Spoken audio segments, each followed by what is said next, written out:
जय श्री कृष्णा, राधे राधे। आप सभी को सोमवती अमावस्या की ढेरों शुभकामनाएं। आज की इस वीडियो में आप सभी को सोमवती अमावस्या की पूजा विधि के बारे में जानेंगे। इस दिन के संपूर्ण नियम भी जानेंगे। तो देखिए, जब भी अमावस्या तिथि सोमवार के दिन पड़ती है तो उसे सोमवती अमावस्या कहा जाता है। सुहागिन महिलाएं अपने अखंड सौभाग्य के लिए और घर में अन्न और धन की बरकत के लिए सोमवती अमावस्या का पूजन करती हैं। अमावस्या के दिन पीपल वृक्ष का पूजन किया जाता है। तो देखिए, सोमवती अमावस्या के दिन कुछ महिलाएं तो पूरे दिन का ही व्रत रखती हैं, यानी कि पूरे दिन कुछ भी नहीं खाती पीती, और वहीं कुछ महिलाएं केवल पूजा तक का ही व्रत करती हैं। तो आप चाहे पूरे दिन का व्रत करें या पूजा तक का व्रत करें, पूजा विधि बिल्कुल सेम ही रहती है। और अगर आपने पूजा तक का भी व्रत रखा है तब भी पूजा से पहले हमें कुछ भी खाना पीना या जल भी ग्रहण नहीं करना चाहिए। तो देखिए, सोमवती अमावस्या में सबसे पहले सुबह सुबह जल्दी उठकर स्नान इत्यादि करने से निवृत्त होकर साफ स्वच्छ वस्त्र धारण करें। कोई भी नीले या काले रंग के वस्त्र धारण ना करें। आप लाल, पीले, हरे, गुलाबी, चटक रंग के वस्त्र धारण करें। कोरी साड़ी पहनना बिल्कुल भी अनिवार्य नहीं है, ठीक है। अगर आपके पास है तो पहन लें, नहीं है तो आप साफ़ सुथरी धुली हुई साड़ी भी पहन सकती हैं। जब भी देव वृक्ष का पूजन किया जाता है तो सबसे पहले जल में से सींचा जाता है, और अमावस्या की तिथि है तो जल के लोटे में सबसे पहले हम काले तिल डाल देंगे और थोड़ा सा इसमें हम मीठा डाल देंगे। अब इसी जल से हम पीपल के वृक्ष को सींचेंगे। ओम नमो भगवते वासुदेवाय नमः मंत्र का जाप करते हुए हम हल्दी से एक स्वास्तिक बनाएंगे। यह स्वास्तिक हमने गणेश जी के रूप में भी स्थापित किया है, और हम देसी घी का एक दीपक जलाएंगे। ध्यान रहे कि अमावस्या तिथि के दिन रुई की बाती को हाथ नहीं लगाया जाता है, तो एक दिन पहले ही आप दीपक बनाकर तैयार कर लें, या फिर अगर आप उसी दिन पूजा कर रहे हैं तो आप कच्चे सूत की बाती बनाकर भी दीपक प्रज्वलित कर सकते हैं। यह दीपक हमारे इस पूजा का साक्षी भी होगा। और हम सबसे पहले देखिए, यानी कि चावल का आटे में हल्दी मिलाकर इस प्रकार से सोना धोबिन की एक तस्वीर यानी कि प्रतिमा बना लेंगे। आप जैसा बनाना चाहें वैसा बना सकते हैं। कोई ज़्यादा आपको नहीं आती है तो आप कैलेंडर भी ले सकती हैं। तो इस प्रकार से हम सोना धोबिन बना लेंगे। इसके ऊपर से 5 इस प्रकार से हम हाथ फेरेंगे, हाथ लगा देंगे। तो देखिए, जिस प्रकार से वट सावित्री की पूजा में हम वट सावित्री की पूजा प्रतिमा बनाते हैं, ठीक उसी तरीके से यहाँ पर हमने सोना धोबिन की प्रतिमा बनाएंगे। यह जो पूजा है यह भी वट सावित्री की तरह ही पूजा होती है, थोड़ा बहुत ही अंतर होता है। तो देखिए, इस तरीके से हमने 5 थापे लगाएंगे, और हम यहाँ पर सिंदूर से 5 जगहों में टीका देंगे। सोना धोबिन को भी हम यहाँ से सिंदूर इस प्रकार से टीका लगा देंगे। अब देखिए, अगर आप वस्त्र लेकर गए हैं तो यहाँ पर वस्त्र समय पर करें, नहीं लेकर गए हैं तो आप चाहें इस प्रकार आप वस्त्र के भाव में केवल कलावा भी इस प्रकार से समर्पित कर सकते हैं। और अब हम फूल समर्पित करेंगे। जो भी आपको फूल मिल जाए, लाल या पीले जो भी फूल हैं आपके पास, यहाँ पर समर्पित कर दें। और हम भोग लगाएंगे। जो भी ऋतु फल आपके पास में उपलब्ध हो यहाँ पर समर्पित कर देंगे। साथ ही में मिठाई लेकर जाएंगे तो यह भी समर्पित करेंगे। थोड़े से मूंगफली के दाने, इन्हें भी यहाँ पर हम देखिए समर्पित करेंगे। तो इस प्रकार से हमने भोग समर्पित किया, और अब हम सुहागन की सामग्री समर्पित करेंगे। तो देखिए, सुहागन की सामग्री आप कम या ज़्यादा जितना भी कर सकते हैं, लेकिन कम से कम 2 सामग्री यानी कि बिंदी का पत्ता, सिंदूर या फिर मेहंदी, इसे ज़रूर चूड़ी बिंदी ज़रूर चढ़ाइए है। सुहाग की सामग्री हमें ज़रूरी समर्पित करनी चाहिए। और हम सोमवती अमावस्या की व्रत कथा सुनेंगे। तो 1 लोटा जल रख कर अपने हाथों में थोड़े से अक्षत और फूल रखकर यहाँ पर हम सोमवती अमावस्या की व्रत कथा सुनेंगे।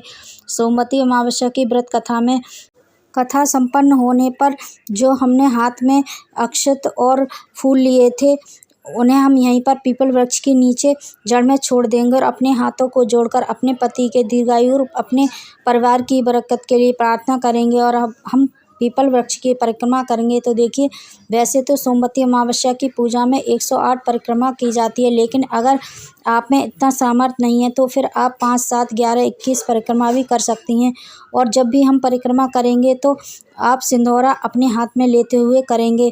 एक परिक्रमा के बाद में सिंगोरा से सिंदूर हम सोना धोबिन की प्रतिमा को इस प्रकार से लगाते हुए चलेंगे, और फिर वहीं सिंदूर का टीका हम अपनी मांग में भी लगाते हुए चलेंगे। परिक्रमा संपन्न कर लेंगे तो आप चाहें तो कच्चा सूत से या फिर मौली धागे से इस प्रकार से अपनी परिक्रमा को पूरा कर लीजिए। और जो बचा हुआ कलावे का धागा होता है उसे हमें तोड़ना नहीं चाहिए, हमें इसे छोड़ देंगे। और अब हम सभी की आरती करेंगे। सबसे पहले गणेश जी की आरती, फिर बड़े ही श्रद्धा पूर्वक भगवान भोलेनाथ माँ पार्वती की हम यहाँ पर आरती कर लेंगे। और आरती करने के बाद में पूजा में रही कमियों के लिए हम क्षमा याचना कर लेंगे और अपने पूरे परिवार की सुख समृद्धि की कामना के लिए, अपने पति की दीर्घायु के लिए, अपने अखंड सौभाग्य के लिए हम यह प्रार्थना जरूर करेंगे। अपने सीधे हाथ में थोड़ा सा जल लेकर इससे पूजा की सामग्री को हम यहाँ पर यानी कि वार देंगे। और इस प्रकार से हमारी सोमवती अमावस्या की जो पूजा है संपन्न हो जाती है। पूजा के बाद में जो भी हमने फल मिठाई वगैरह भोग समर्पित किया था इसे परिवार के सभी सदस्यों में हम घर जाकर बांट देंगे। तो यह थी सोमवती अमावस्या की सबसे सरल पूजा विधि। देखिए, आप व्रत करें या ना करें, पूजा हमें सोमवती अमावस्या के दिन जरूरी करनी चाहिए। और सोमवती अमावस्या की पूजा आप अपने घर पर किसी प्रकार से कर सकते हैं। सोमवती अमावस्या के दिन परिक्रमा लगाने के लिए आप कौन कौन सी सामग्री का प्रयोग कर सकते हैं और परिक्रमा के बाद में उन्हें दान कर सकते हैं। और इस सामग्री से यदि आप फेरी या परिक्रमा लगाते हैं और इसके बाद में इन्हें दान करते हैं तो इससे आपको सर्वाधिक गुना पुण्य फल प्राप्त होता है। तो संपूर्ण जानकारी इस वीडियो में मैं दूंगी। यह ऐसी चीज़ें होंगी जिनकी वजह से आप सोचिए कि अगर आपने किसी व्यक्ति को ऐसी चीज़ दी जिसे दान करने से उस व्यक्ति के मन में भगवान के प्रति प्रेम जागा या फिर उसने हर रोज़ उस वस्तु का प्रयोग करना शुरू कर दिया तो भगवान की पूजा में, तो इससे आपको सर्वाधिक पुण्य फल प्राप्त होगा। जी हाँ दोस्तों, तुलसी सुमिरनी इससे आप फेरी लगाएं और फिर इसका दान आप कर सकते हैं। अब सुमिरनी क्या है, यह क्या कहलाती है, तो देखिए इसमें 27 मनके होते हैं। एक छोटी सी माला होती है तुलसी जी की जिसमें आप चलते फिरते ही माला जाप कर सकते हैं। इसी को सुमिरनी बोलते हैं। यह लगभग 50 रुपये में बड़ी आसानी से मिल जाती है। आप इसी से फेरी लगा लें और फिर आप इसका दान कर दें। इससे आपको अत्यंत पुण्य फल की प्राप्ति होगी। दूसरी जो चीज़ है बड़ी ही सस्ती ही है लेकिन सबसे ज़्यादा पुण्य कमाने वाली चीज़ है। देखिए, आप सभी जानते हैं कि आजकल नाम जाप करने का बहुत ज़्यादा प्रचलन है। तो 20 का एक काउंटर आता है और अगर आप एक साथ में बहुत सारे काउंटर खरीदते हैं तो हो सकता है कि आपको 20 से भी कम में पड़ जाए। इसी से आप फेरी लगाएं और फिर इसे दान करें। यह बहुत ही पुण्यकारी होता है और प्राप्त होगा, आपको पुण्य फल प्राप्त होगा। अगर आपको लगता है कि यह एक प्लास्टिक है तो फिर आप तीसरा ऑप्शन भी ले सकते हैं, वो किसी भी मीठी वस्तु का दान करना। यह सबसे ज़्यादा सर्वाधिक प्रचलन में है।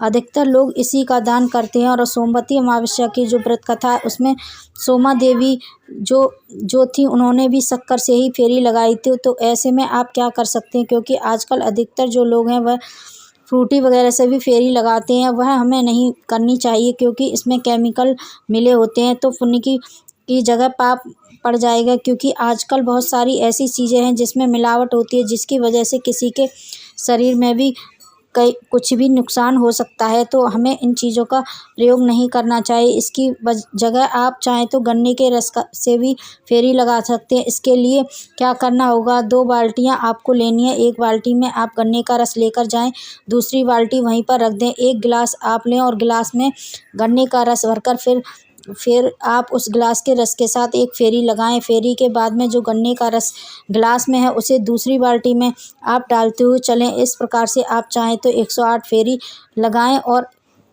उसके बाद में इस गन्ने के रस को आप एक एक गिलास भर के आप गन्ने के रस का दान भी कर सकते हैं, क्योंकि इसका बहुत बड़ा विशेष महत्व भी है। एक तो यह मीठा है और दूसरा इस भयंकर गर्मी में आपको राहत प्रदान करने वाला ठंडा पदार्थ भी है। तो आप इससे भी फेरी लगा सकते हैं। तो जेठ का महीना चल रहा है और ऊपर से पुरुषोत्तम मास का यह सबसे अच्छा ऑप्शन है। गन्ने के रस से आप परिक्रमा लगा सकते हैं, सबको बहुत पसंद ही आएगा। भर भर के आपको पुण्य फल की प्राप्ति होगी। गन्ने के रस की अगर व्यवस्था ना हो पाए तो आप चाहें तो अपने ही घर पर जूस भी बना सकते हैं, यानी कि आप आम ले आएँ और आम से ही आप आम का जूस निकाल कर उसमें भी आपको देखिए ऐसे ही करना है, तो उससे भी आप परिक्रमा लगा सकती हैं और आप अच्छे से आपको पुण्य फल की प्राप्ति हो जाएगी। उम्मीद है आपको ये जानकारी पसंद आई होगी। पसंद आई तो लाइक शेयर एंड सब्सक्राइब जरूर करें। बेल आइकन को भी प्रेस कर दें, जिससे कि मेरा नोटिफिकेशन आपके पास सबसे पहले पहुंच जाए। मेरे चैनल को ऐसे ही प्यार और सपोर्ट बनाए रखिए। तब तक के लिए धन्यवाद। जय श्री हरि। सभी की मनोकामनाएं पूर्ण हो।